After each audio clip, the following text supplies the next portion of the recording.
Let us start.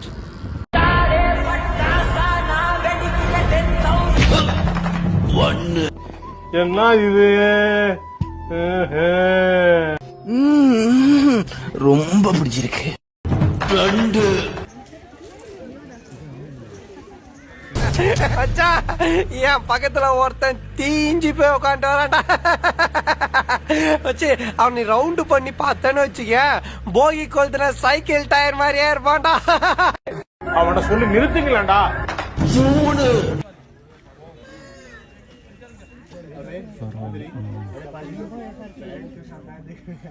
ஆதிசேஷனா பொட்டு வச்சுட்டு பொங்கல் சாப்பிடுறோம் நினைச்சியா? பழைய போலீஸ் ஸ்டேஷன் ரெக்கார்ட் எடுத்து பாரு. ஆதிடா, காசிமேடு ஆதி. சொல்லு விட்டு. நீங்க ரொம்ப டேஞ்சர் போல்த. பயமா அது கடிச்சிடாத. மெயின் தலையே போயிடுச்சு. இல்லீங்க, இன்னொரு தலை வருது. என்னையா சொல்ற? போய் அவர் யாருன்னு கேட்டு பாரு. அச்சுச்சோ, அவரா பயங்கரமான வராச்சே, அவர்ல கொஞ்சம் ஜாக்கிரதையா இருங்கப்பா அப்படின்னு சொல்லுவா. கொசுக்கடி இல்லாம நிம்மதியா தூங்குங்க. அத்திம்பே செத்து போல தூங்கின்னு இருக்கார். மச்சாங்க வந்து பாரு, ஆமா ஆயிப்பட்ட மாதிரி ஒருத்தன் உட்காந்துட்டு இருக்கிறான்.